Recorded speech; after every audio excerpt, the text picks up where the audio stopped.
So in 2021, over Christmas, I had COVID, and I was locked in the guest bedroom at my parents' house, and alone.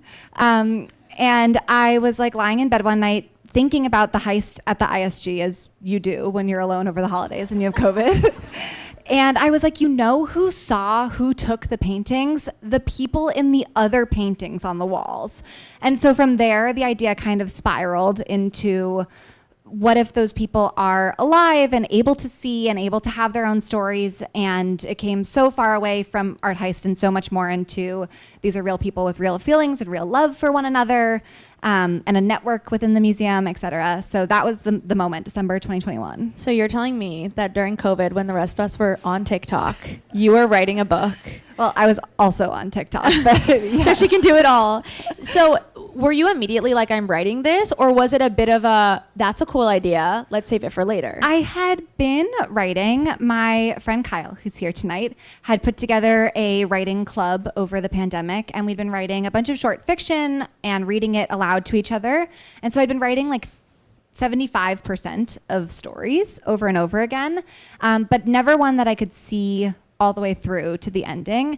And this was the first idea where I was like, I actually know where it starts and I know where it ends, and I know it's a book in between there. So I did know that it was a book right away. So right away, you were like, let's do it. Yeah. I know a lot of times people who come to these events are interested in writing and want to be writers and are inspired by that. Can you talk us through the publishing journey of this book? I know every writer has a different way in, and I always find it really lucrative to ask them, what was your way in? Because I think knowledge equals wealth. Absolutely. So I also work in the publishing industry, in case you're in this room and you somehow escaped that piece of knowledge.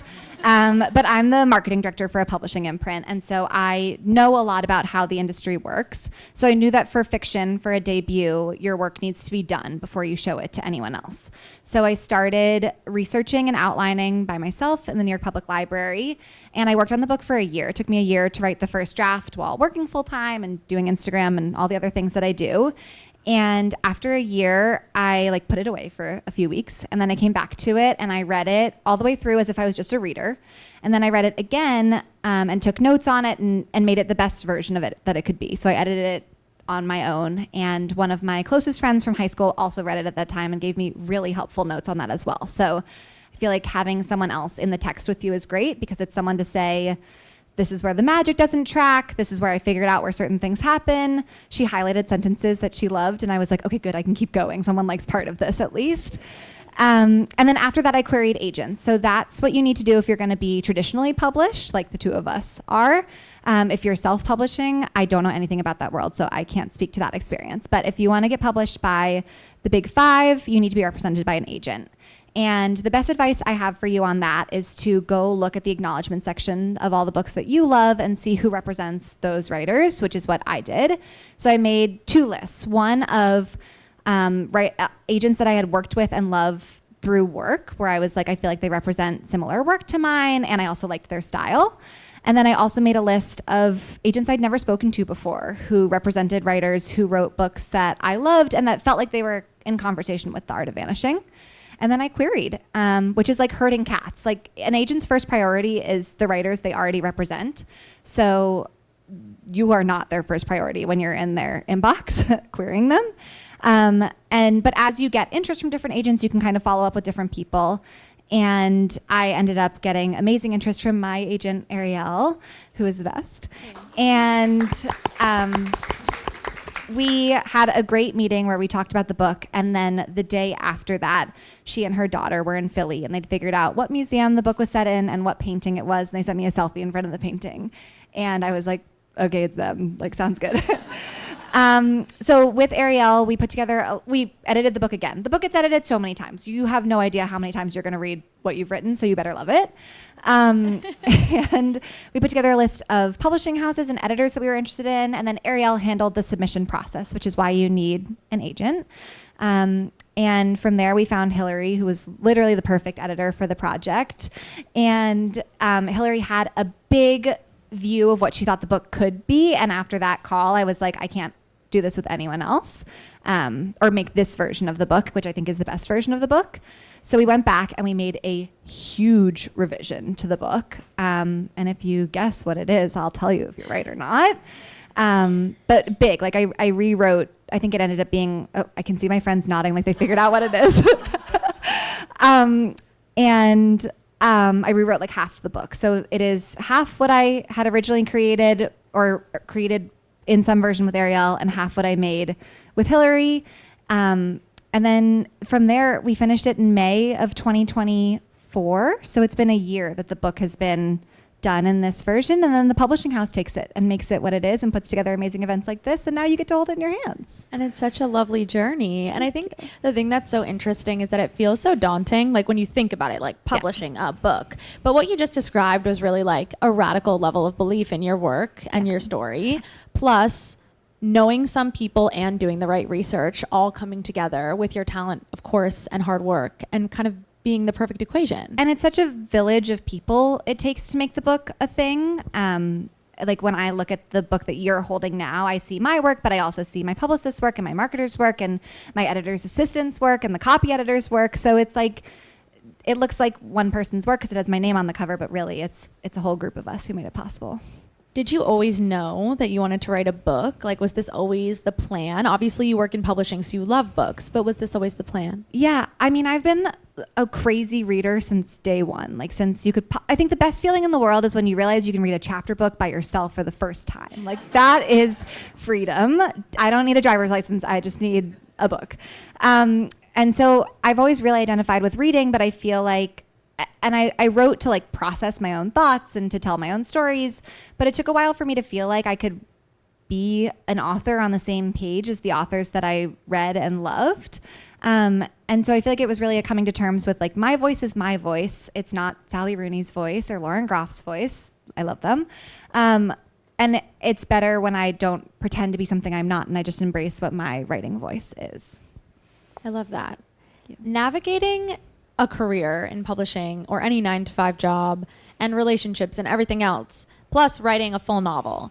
What is your writing routine like? Is there a time of day that you prefer? Do you need like a certain vibe going on? Yes, definitely. I've tried every version of a writing routine, so I know which ones don't work for me. Like writing every day in the morning is not where my brain lives. Instead, I need full chunks of time to like turn it on. And if it doesn't work in those chunks of time, to have a few hours where like I can get there. So I switched to working on the book exclusively on the weekends. So Saturdays and Sundays are my prime writing time. I don't make any plan for like 6 to 8 hours each Saturday and Sunday. And then in terms of the vibe, I like make myself a cup of tea as my way of like telling my brain that like it's time to sit down and go. I have a friend who always lights a candle when she's getting ready to start writing because that's like her sign to herself. And then I just do it. And if I can't concentrate within that first hour, I'll do something else that feels productive. Like I'll read something for research or I'll go down an internet rabbit hole and then I'll come back to it. But I need that like chunk of time. I keep meeting writers who are like, I write at 5 a.m. And I'm like, I write while I drink wine. Yes. So can someone please tell me if I'm doing this wrong? Absolutely. 5 a.m. is a little, I can't get there. It's almost everyone I speak to is because they've done the artist's way, which I don't know if you've done. I tried to do it and then I was like, enough. Yes, 100%. And it very much glorifies morning pages. So that's where a lot of writers get their start with the writing first thing. And I also recognize that like I don't have kids or a thing that needs me on the weekends. So like I don't need to write at 5 a.m. at this time in my life. So yeah, so you can do a little weekend write, which I love. It's so beautiful. So I really want to pivot and talk a little bit about the book. Yeah. You mentioned, I have this written down, the Gardner Museum theft. Yeah.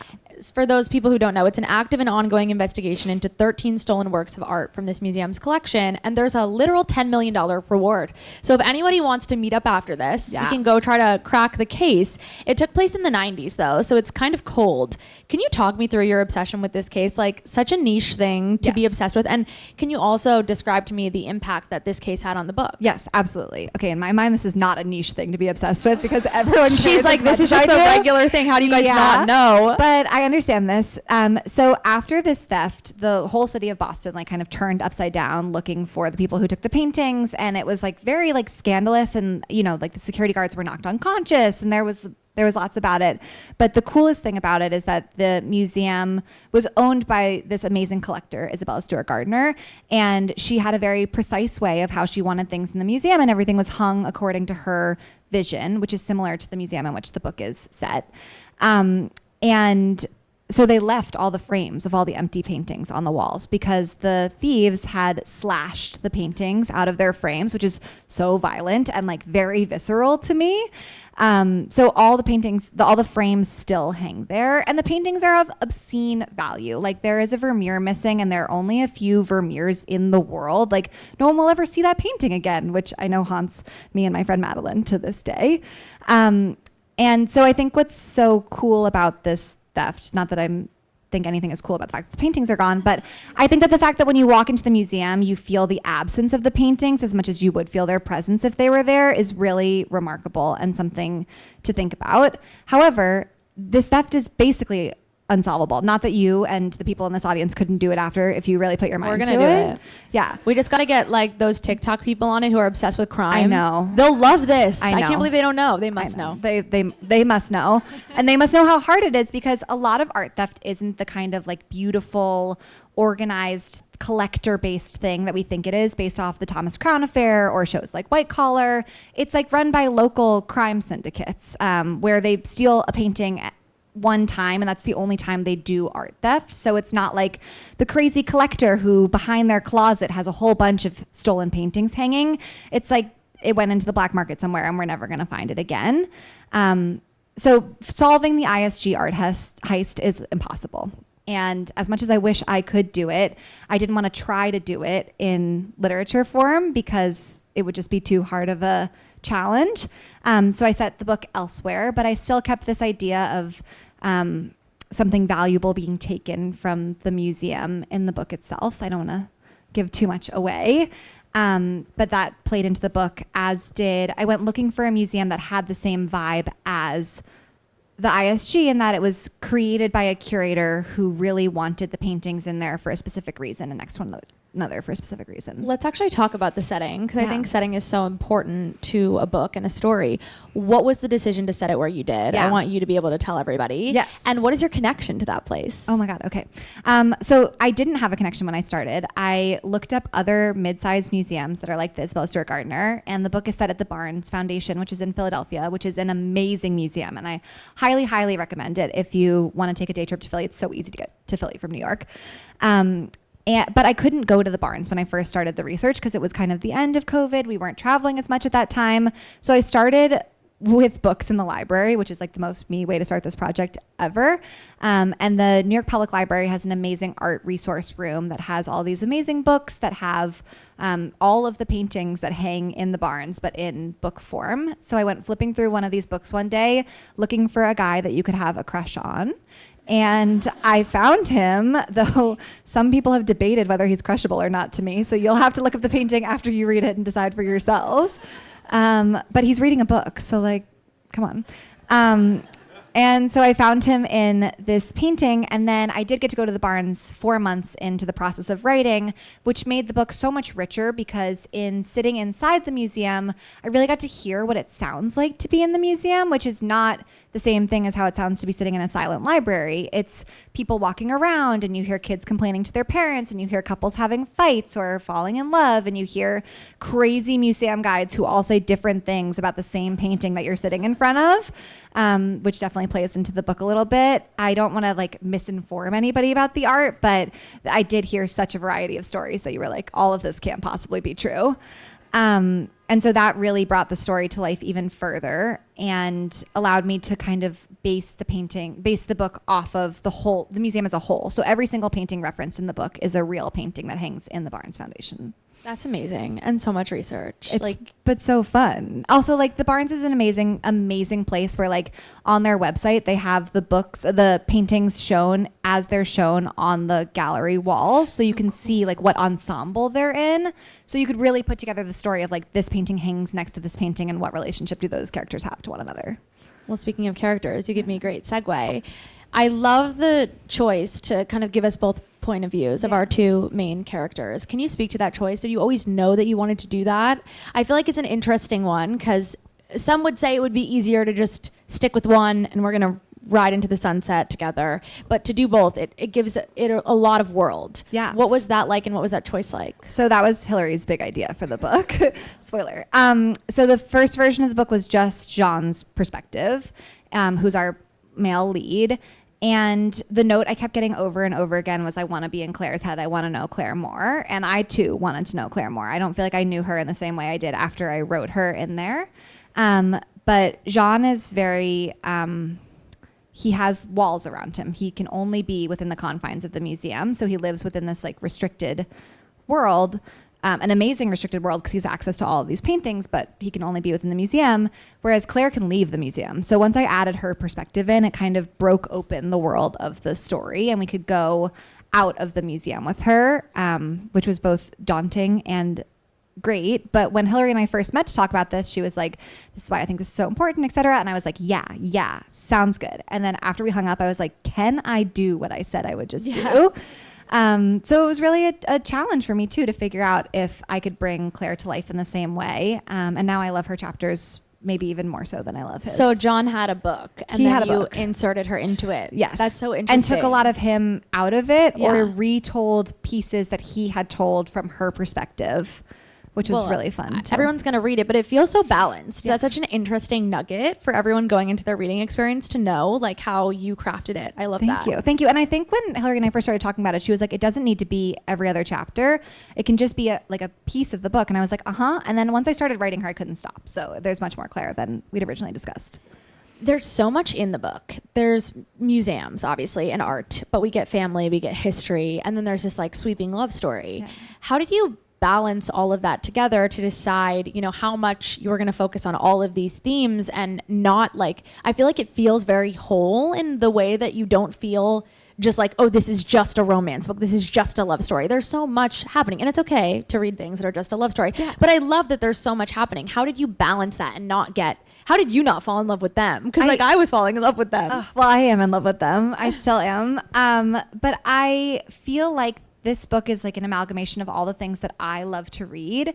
So I feel like there are some people who thought this would be a romance novel because they think of me as being a romance reader, which I am. And I feel like there's some people who thought this would be literary fiction because they think of me as being like the weird, unreliable narrator, literary fiction reader, which I also am. It's not totally that. But I feel like I got to like kind of create this melting pot of all the things that I love to read and put that on the page. And the thing that I love the most is reading stories about magic that could exist in our world if we looked a little bit harder. So that was like my grounding, what the genre is for the book. And then I just got to put everything else in like it was an ingredient. That's just fun. It's really fun. Writing a book is really fun. I definitely recommend it. So fun. We totally recommend. Yeah. We weren't crying last week. I love dedications and I love acknowledgements. This book is dedicated to your grandmother. You mentioned her a little bit. Could you speak more to that choice? Especially like it's your first book. Like it's like a big thing to dedicate to someone. Yeah, absolutely. I have like always been the kooky creative kid. I feel like I've identified as that for so long in my life. And I know that I get that from my grandmother. Like I know that it skipped a generation and came right to me. Sorry, not my aunt is also the kooky creative kid, but it skipped right to me. And not that my parents aren't creative and amazing and sitting right here. But if you knew my grandmother, you would know she's on like a totally different level. And so I feel like she's one of the people who's always embraced that part of me, and dedicating this to her felt like a real no-brainer because I feel her reflected in the fact that I was able to create this book and dream of this imaginative world. She used to tell me and my brother these crazy made-up stories when we would go on vacation where like each day a different chapter unfolded, and I can't believe we didn't write them down at the time because I can only remember like snippets and images from them. Honestly, she could probably recreate them in totality right now. But I feel like all of that kind of came together to make this possible for me. And to make me really love storytelling in the way that I do. That's so special. Yeah. And it's so nice. Like you guys are so lucky that you get to hear all of these answers before reading the book, because it's so nice to have all of these like, your personal and emotional connections through this whole thing, because it is so personal. Yeah, it's so personal. I'm curious, they always say debut works of fiction are self-insert. Yeah. Do you feel self-inserted? Into some parts of it. I think Claire grapples a lot with what adult life is versus what she thought it would be. And I haven't had the same life circumstances that forced me to grow up as quickly as Claire did. She's 21 and I'm 30. But I do think the thing that she's grappling with of like, how much time is there and how do you cram everything you need to do into the time that you have and prioritize within that is a piece of what I grapple with every day. And then Claire's nights get expanded by this time at the museum and she gets like another chapter to her life. So I feel like I was like playing with like, what if you could have more time? What if you could have more magic? That kind of thing.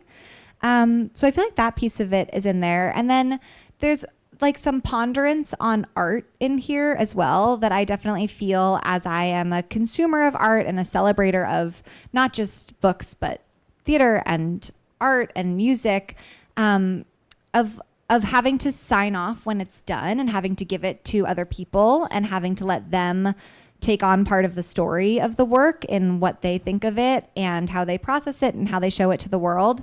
So there is some like rumination on when art stops belonging to the artist and starts belonging to the viewer that I feel like I was really grappling with as I decided like when this project got to be done, which is a crazy feeling that like at some point your editor writes to you and it's like, okay, I feel like this is the last draft. And you're like, I don't know about that. Like, I don't know if I'm ready to just say that it's ready. I could still be writing this book if you weren't all here. So Good thing they're here though, because Yeah. it's so exciting. Yeah. I want to pivot a little bit to talking about Instagram. Yeah. I think it's so interesting. The current age of the author with Instagram and social media and TikTok and everything is kind of so different than it once was. Yeah. You have a platform on socials. It's NYC Book Girl. I'm sure everybody here follows. If they don't, follow. I'm watching you.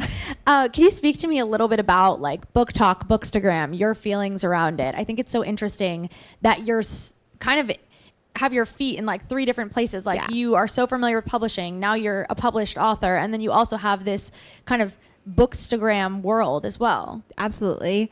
I think coming at it from the writer perspective, the amazing thing that Bookstagram and Book Talk have given writers is access to your readers. I think when you wrote a book 30 years ago and your readers would write you by sending a letter to your publishing house that may get to you and may never get to you, you didn't have the same kind of conversation with your community in this way. And now with the writers that I work with and having experienced it myself over the last few months, you get to hear from people after they've read the book and you get to hear what they think and you get to see what they're comparing it to. And I think that's really amazing and also has created a sense of closeness and intimacy and community between writers and their readers. So from that piece of it, I love it. And then I've been on Instagram for, I think, 8 years now. I just did that math quickly in my head. As NYC Book Girl. Obviously, I also had an Instagram account when I was like in high school. But I have really built the most amazing community, and I feel like a lot of my career and this book came from the confidence that that community built within me online. So I'm so grateful for that. And then I also have so many like in real life friends that came from social media, which I'm sure you feel really fully too, but they're like here tonight, and that's so cool that like people that I met on Instagram years ago like came to my wedding and are at this launch. And I remember the first time I invited a friend to come stay with me in New York, my parents were like, do you think she's a serial killer? And I was like, who waited for me to invite her to come to my apartment? Like, I don't think so. She wasn't. And so I think that that's also been so special and is not something that I ever want to give up. How do you feel going from like promoting other books? Yeah. Because for those who aren't familiar, Bookstagram is kind of like you kind of share what you're reading, and there's all these different trends and ways to do it, and it's very, very creative and so wonderful. But how did you transition, or how did you feel the transition was from going to like solely promoting other authors' work to now promoting your own? Was that sticky or challenging at all? A little bit, but I feel like I had a chapter in the middle there that went from just promoting other people's books to really sharing my life online to promoting my own book. So I feel like there was a moment where I transitioned into a lot of lifestyle content. When I moved from working in the theater industry to working in the publishing industry, I took everyone along with me as I did that. And I feel like that like let people into my life And they came through all the ups and downs of like, when I started this Bookstagram in 2017, I was like a single girl living in New York with 2 roommates and a cat. And those were like the characters on my social media. They still are, but my life has obviously changed so much since then. And I feel like my followers have gotten to come along with that. And so I feel like bringing them into the writing journey was a piece of that as well. Though I did not tell them for 8 months of the first part of the writing journey, because I was like, we have to see if this is going anywhere first. Do you have a preference of TikTok or Instagram for where you like to create? Definitely it's Instagram, just because that's where I'm most comfortable. Though I feel like I'm enjoying branching into TikTok. I think if I didn't have so much on my plate, I would have much more of a brain for what I could be doing there. And instead, I'm just trying to do the best that I can. Honestly, there's no job security there. Every day. Is it banned? Is it not? Your content is amazing to me. And the regularity with which you post is incredible. But the intimacy with which you post and talk to your followers is amazing. And I think it's not private, but it's personal. And I'm just very inspired by that. I appreciate that. I'm curious what it was like creating content while you were writing and working a job and getting married, and a global pandemic. There were so many things going on, and yet you're still like making your adorable reels and all your cute Insta posts. How? I think I slowed down for a bit. For 1 or 2 years during that period you just described, I was also doing social media for the publishing house I was working for, and that was too much. That was like way too much content and way too many places my brain was. And so writing lived on the front burner and work lived on the front burner, and the content I was creating lived on the back burner. But then there was something in me that like kind of flipped a couple months ago where I was like, this is my moment to get back into talking to people and sharing with people and bring them along on the journey. And I've like loved it again. Like I like refound my love for it. And I think that's part of the social media wave, is that like over the years that you're on there, like it's going to feel right sometimes and it's not going to feel right at other times. So I've just let it fall in and me out of it. Yeah. Which is great. Do you have a favorite part of this book that everyone can look forward to reading? Yes, absolutely. I used to know the chapter number, but they've shifted around since I added in the Claire perspective. But there is, I think it's not a spoiler to say that Jean and Claire get to date within the paintings themselves. I feel like that's part of the premise of the book. But there is a montage in which they go on like one of the most fun dates that has like aspects of My Fair Lady in it, and it has horse races and beaches, and it's so like special and whirlwind and romantic. It feels like the part of Mary Poppins where they jump in through the chalk painting, and that's what I wanted the warm and whimsical parts of this book to feel like. And so that part is always my favorite. And I've read the book, I think 90 times. I was going to say 85, but my husband says that's my favorite number, so I said 90. And every single time I get to that chapter, even when I'm reading it, having a day where I'm like, it is terrible, it is trash, like every time I got to that chapter, I was like, oh, but it's all worth it for this scene. So. You're like, I'm not going to throw it out anymore. No, absolutely. Even if it was just that scene, I would still have published it. You would keep it. Yeah. I'm going to turn it over to some questions, but first I have 2 fun questions for you. If we could pair like a food and drink to the book, yes, what would you pair? Okay, I think the drink is like a French red wine that you don't exactly understand what all the grapes are that went into it, but it's like really it's like rich. A big name. Yeah, like, it's Bordeaux. You're like, okay. And you're like, yes, but it's like served to you in like a kind of goblet style glass. Yeah, and you're like, that feels right. And then I think for the food, it's something like whimsical and colorful. Like it's like a macaron or like a marzipan pastry, which isn't even something I enjoy eating, but it's like something that looks really beautiful and has like more colors in it than you feel like a dessert could possibly have. Oh, I love that. Thank you. That's fabulous. And then have you given any thought to, if we got an adaptation television film, who would play our 2 leads? Man, I do think about this a lot. You have to. You have to. Like, what's the point? You got it. I mean, I think it's like pretty clear that Timothée Chalamet should be Jean. I think it's obvious. What if we just called Timmy up? And if anyone has here his number? has his number, He's a New Yorker. Someone get Kylie on the phone. Absolutely. So that definitely lives in my head, and I think kind of Claire changes based on who I'm like thinking of at the moment. But can you give me an idea? I don't know if I have someone right now. I don't know that I have her right now. Okay. You'll have to get back to me on that one. I'm gonna because I'm it. intrigued. Yeah. Because who's going to play opposite of Timmy?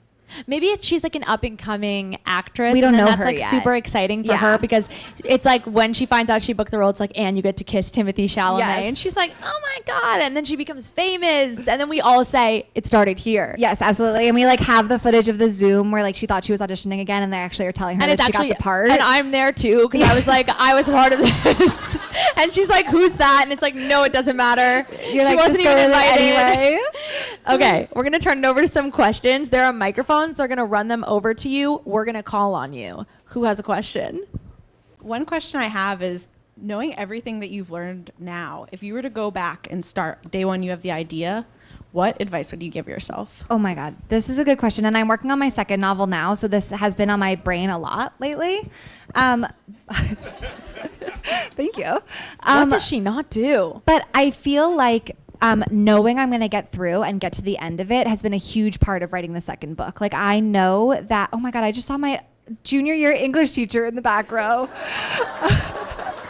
Hi, Miss Reddick. That is literally a dream. That is a dream. Crazy. Wow, can't we talk to you? So I feel like knowing that I'm going to get to the end of it has been a big part of it. And now when I go back in to write 1,000 words or 2,000 words in a day, like I know I can do that. It feels so much easier. And I also know it's going to change so much. So like I just don't have to be so precious about what it is that's going on the page. So. How do you read your own work with a critical eye? Like how were you able to step out of what you wrote and read it? It's so much easier than you think it would be. I'm like my biggest critic, I think. Like I had to stop reading my Goodreads reviews because I read one where they were being critical and I was like, wow, she has a good point. Like and so now my cousin only sends me the 4 and 5 star ones. So I feel like I am the harshest to myself. But I also feel like I'm not doing this in a vacuum. So once I started to pick up on tics that I had or something that got pointed out by my editor or by my agent in one place, I could see it again in other places and have more of a bird's eye view for it. And I also think that reading makes you so much of a better writer. Like I think I'm a way better writer now than I was when I started this book because I've read so much in the last 3.5 years. And I feel like that's really warmed up my brain for writing and being able to think about writing more creatively and differently. First, congratulations. Thank you. And you talked a little bit about your drafting process, but I have a question for people that are just getting started with, they have that big idea and they have it in their head, but they have no idea how to start that. What did that look like for you? Yeah, so there are 2 camps of writers here. I'm curious if you're an outliner or you just go for it. But I just go for it, but like I'm not amazing. allowed. Yeah. Do you know what I mean? I'm like one of those dogs that they're like, they have to go back to training camp. Yeah. Like they're really misbehaving. Clearly it's so I'm working like a for you, type B though. that's a type A by force. Yeah. Mm-hmm. So I'm like on the outlining side. I like to know where I'm going. So Are you a Virgo? Absolutely. I'm a Yeah. Virgo. I could feel it. I could feel it. Me and Beyonce. So before I allowed myself to put any words on the page that were at all creative, I kind of had to have a map of where I was going. That's like the least sexy version of the writing possible. And that's just what worked for me. And so I had kind of all the way through from the first scene to the final scene, and a lot was built in between there. But when in doubt, and this has been really helpful on my second project too, I could go back to that piece of it. And I also kind of sewed my research throughout there as well. So when I got really stuck on something, I could go back and look at notes that I had made, and that might help to like kind of re-spur my brain. But it just gave me a roadmap of where to go. And then I think setting a goal for yourself is also useful. So saying like, I don't know what I'm doing today, but I'm going to sit down and write 500 words or 1,000 words is useful to give yourself a moment to be able to say like, I did it. I'm done. I did it for the day. So that's where I'd start. I was wondering if you had a favorite painting. Oh my God. Okay, this is a very good question, and it changes on like a daily basis. I have of the moment right now, I have both a favorite artist and a favorite painting, and they're different. So I'll say both. When I was in London in February and we went to the Mickalene Thomas exhibit, All About Love, which I really hope comes to New York. But she's amazing, and she was at the exhibit walking someone through what we think maybe on a date while we were there. And I was like they were walking very slowly, and I was like, okay, I can probably only do this for a few moments where I like walk behind them and listen to what she's saying. Otherwise, it's gonna look like I'm like stalking them through this exhibit. But I did that for a little bit. It was really fun. So I loved that, and I think her work is like really textural and colorful and beautiful, and captures different moments in her life and in pop culture in a way I think is really interesting. Also on that trip to London, I saw in person for the first time Fragonard's The Swing, which couldn't be more different than the work I just described. But it's like beautiful and lush and whimsical, and it's a woman sitting on a swing kicking her shoe off. And so it has movement in it, and it has light in it, and it has pink in it, which is my favorite color. And I love that painting, and I feel like that was a painting where I saw it long after I'd written this book. But I like when I saw it, I was like, oh, this is a painting that could make you write a book about it. So Do you ever paint? no. Walls in my apartment. I like Okay. went through a big mural wall phase during the okay. pandemic. Yeah. Love. But apart from that, like I'm actually not, I wish I was a better drawer, painter than I am. Okay. Yeah. Oh, that's true. We're going to paint my little free library blue to match the book this weekend. Oh, that's So, fabulous. Yeah. See, you paint. Yeah, there you go. I just wanted to ask if any specific books helped inspire this book or any aspects of it. And if so, which are they? Oh my God, absolutely. So the first one that I read when I was 6 or 7, back at that age of like pure freedom of reading a chapter book, is From the Mixed Up Files of Mrs. Vasily Frankweiler, which is a Newbery Medal winning children's book about a brother and a sister who sneak into the Met and spend the week there. And that sounded like heaven to me. Like I was obsessed with it. And also the sister kind of drags her brother to do it, which was really like what would have happened between me and my brother if we had done that. And they like sleep in the beds, and they bathe in the fountains, and they eat out of the vending machines. And I was like, that's amazing. So this is a little bit of me living that fantasy out. And more recently, I loved Portrait of a Thief by Grace Lee, is another book about art and art theft that I was absolutely obsessed with. And then I read a lot of books about art for the process of reading this book. So a lot of nonfiction books about art theft and how museums work. And I really loved, there's this memoir by a former guard at the Met. I think it's called All the Beauty in the World. And it's really wonderful and lovely. And I highly recommend that if you're on the nonfiction train too. Yeah. Can you talk about the kind of experience of like discovering or finding the artist for like the cover art of the book? Oh yes, absolutely. So the cover art process was so fun because my editor really pulled me into the process. And so we looked originally at 8 different covers, some of which played with the original artwork and some of which played with kind of this more like graphic version of it. And from those 8 covers, one that looked like this was always our favorite. So we were always going in this direction. There were versions where you could see Jean and Claire more clearly, which were really beautiful to me as like someone who had written them and then was seeing my work reflected back at me, but maybe less striking as a viewer who didn't care about that piece of the process. But I found that to be like really emotional and moving. And then we played with different variations of like whether you could see them, whether they were silhouetted, and which colors we should go with on the cover. And Taylor, one of my marketing team, pointed out this week that the book is Duke Blue, which I went to Duke. And I hadn't even put that together until I went back to school a couple of months ago. But it really is. And Taylor went to UNC, hence her vehemence with which she said this. But this was always the best combination of colors. And so I think we ended up seeing like 30 different variations from the original 8 to the different color variations that we looked at of this version. And I feel so lucky to have had such a say in this piece of the process. Was the title of the book always the title? Were there other titles? Did you entitle it? Or where did it come from? It was a group effort. The initial title of the book was The Night Shift, which I loved because Claire works the night shift, and I also feel like night is a very magical time. So I loved things like Queen of the Night is one of my favorite books by Alexander Chee, and Night at the Museum had night in it. The Night Circus, like I just was kind of playing with things in that world, but The Night Shift is a very common title and has been used by a bazillion books. So I quickly ruled that out. When I went on submission with it, it was The All-Nighters, which my husband said sounded like a sleepover. So that also went.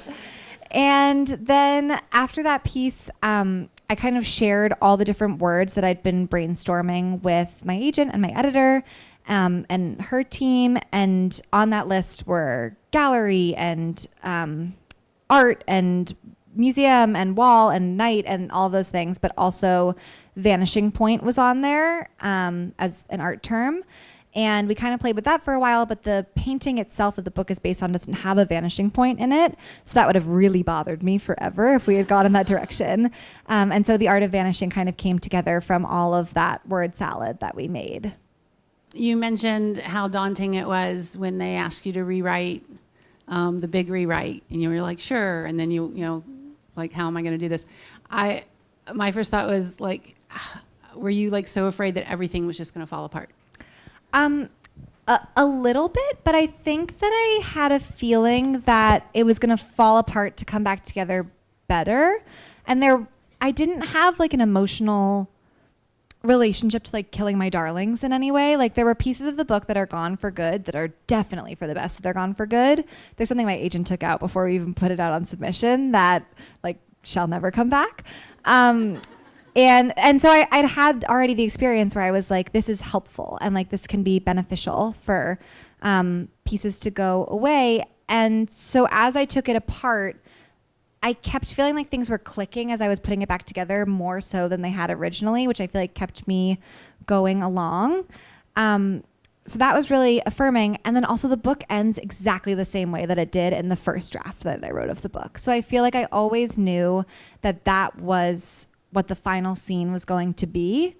And so coming back to that at the end of each draft was like a homecoming. I was like, oh, I know I've reached the end again. I just had a quick question. I'm wondering if like during the process of this book, both writing it and like doing the research of it, does it allow you or like help you think of art in different ways? Oh, absolutely. I feel like it's like taken apart my understanding of art and put it back together. Like I feel like I'm so much more playful when I go to a museum now, but I also feel like I'm so much more aware of how paintings hang and what they're next to.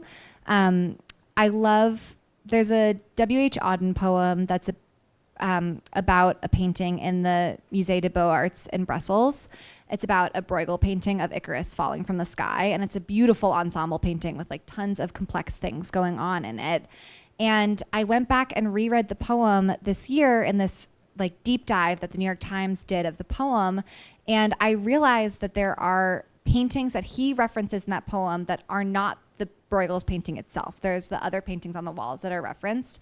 And I feel like that is like how the book has taught me to look at art, which is like how it's hung and who it's hung next to and who's in it and where they might have come from and where the art might have come from and who took the art in order for it to get there. Like there's so much dark history involved in the ownership of art as well, that all plays into it. And so I feel like there's just a more holistic view that's come from it.